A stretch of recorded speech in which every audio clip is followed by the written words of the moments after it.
Hello everyone, welcome back. In today's video, I'm going to talk about something that I've been doing for about 3 years now, which is going back to books that I loved reading previously. So I've been reading books for as long as I can remember, but I love to revisit certain books because I feel like when I read books, I don't really remember everything. So I pick about 3 to 4 books from September or October until December, and I focus on rereading them just to set the tone for the next year, but also kind of remembering what I actually read in those books. So here are top 4 books that I am reading this September, October, November, December.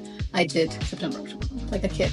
But I'm going to read these books. I've already started my first one. Before we get started, I want you guys to hang out here for a little bit until the end because I'm going to talk about my annotating techniques, which I use to kind of like just remember stuff from the book.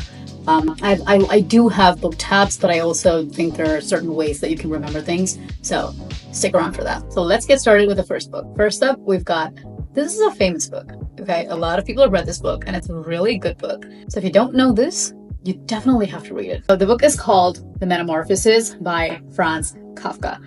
I literally felt like the main character, Gregor Samsa, and I'm not spoiling anything for you. If you're someone that likes to read the back of a book, you would know that it's, okay, I'm not gonna spoil anything for you. It's just an amazing book that talks about what happens to a person when they're isolated or they feel different or they're going through changes. And it's just the way the author puts this across is so meaningful. I literally felt like Gregor Samsa a little bit when I was in Cleveland. So I reread this book when I was in Cleveland, and I'm pretty sure I'm going to read it again now that I'm back in Boston just to see how my perspectives have changed. So I would highly recommend The Metamorphoses by Franz Kafka. Next up, if you're in a book slump and you want to just read one book to just get out of that slump and start reading books again, I would highly recommend picking up The Four Agreements by Don Miguel Ruiz. I think it talks about a lot of different things that we as humans already know a little bit, but at the same time, it's not like we're really implementing a lot of that. So I really felt like The Four Agreements, which I'm not going to spoil for you, you can go and read it. They just talk a lot about characteristics and traits that we need to have as humans. So for example, I'm not going to talk about the agreements, but there's this one character in this TV show called The Vampire Diaries. Still a teenager of me.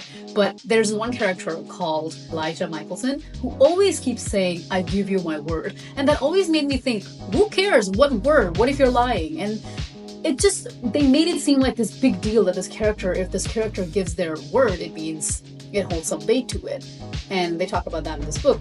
So I think it's super important that these things that a lot of TV shows also talk about that we just don't notice because we think, oh, it's that character's identity. I don't have to take it. I like to think I'm someone that takes bits and pieces from people. So this book really helped me understand how I actually take bits and pieces from people because that's my own way of interpreting the book. But I am sure that you will learn a lot about a lot of different things about life. Just like if you get negative energy from someone. For example, how many of us have done this? When we have someone that made a mistake and we know they made a mistake, what we do is we just go back to it all the time. We say, you did this, you did this, you did this. What we don't realize is that each time we say you did this, we're also punishing ourselves to go through that experience of saying you did this because you're going through the same emotions you did when they actually did whatever you did. So which is why they say you need to forgive, not forget. You need to take the lessons that you learn from that. You need to learn to have more boundaries, but at the same time, you need to forgive them for your own sake. So that's something it just stood out to me. It just really stood out to me in this book, and I think you should definitely read The Four Agreements. Third book is, I read this book in 2023, and I have a video of me just starting to read this book, and I will roll it because you will see that I was saying, everybody's saying this book looks like therapy. It's probably therapy. It feels like therapy. And I have a video of me saying that. I think something like that. Let's roll that. Okay, this is a good way to learn a little bit about like therapy, but also it touches into personal development. You're right, Asha. This book does feel like therapy. I say in the back cover of the book, the tools I share in this book are mostly taught in therapy, but they're not therapy skills. They're life skills. So we could use some life skills, you guys. We can use it. So the book is called Why Has Nobody Told Me This Before by Dr. Julie Smith. I think it's a big read. Not a big read if you're someone that likes to read all the time, but it can be a big read. But I would say like But I would say that definitely has great lessons that you can just take, just snatch and take. And the last one, I saved the best for the last because it's my favorite book of all time. This is my second, I would say my second year rereading this book because I will show you the amount of tabs I have on this book. I'm gonna try without showing the book, but look at the amount of tabs I have just like on this book.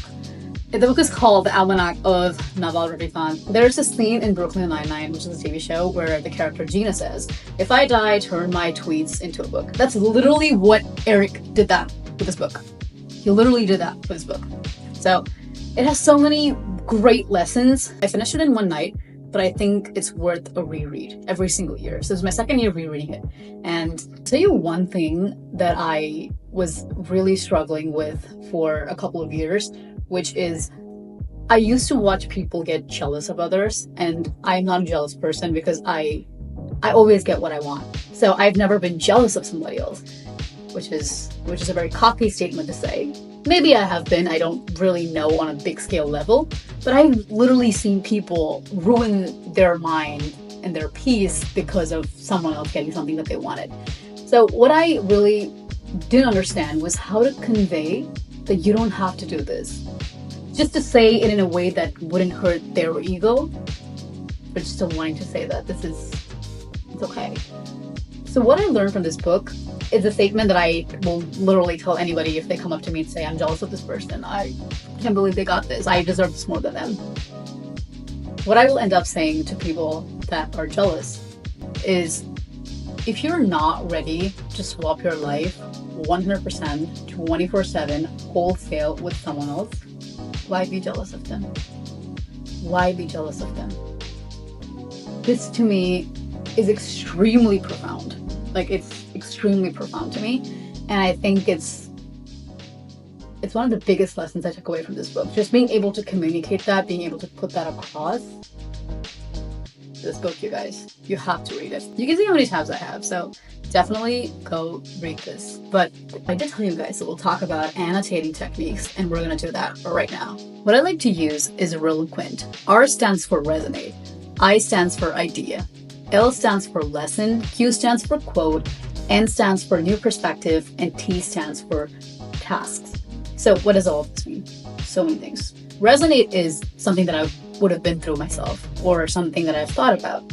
That becomes resonate. I stands for idea, which is just an idea. Oh, this is great. I've never thought about it this way. Like I said, the whole new jealousy thing can fall both under resonate and idea, but it was more of an idea than resonate. So that would fall under idea. Next one is L, lesson. Oh no, I did this mistake. This is great. I learned from this book that I have been doing this. One of the biggest things I learned, which I will say is a lesson from the book called The Mountain Is You, is self-sabotaging and how saboteur we all are. And I absolutely love that. So that will fall under lesson. The next one is pretty self-explanatory, quotes. I just bookmark really good quotes just that I can use sometime. I also use them in my newsletter. So if you're not signed up, what are you doing? Go sign up on annotating.com/email list. And the next one is new idea. New idea is when I get something really new.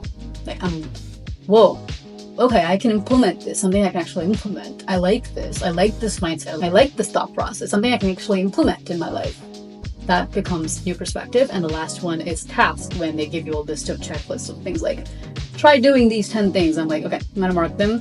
I may or may not do them, but I'm still gonna mark them in case someday I feel like I'm bored and I wanna go look for new things to do. I usually go there and I pick that up. So that's all I got for you for this video. Let me know what you think. If you've read any of these books, just let me know what you think about it, because I would love to talk about books. I love talking about books. I love books. So let me know, and I'll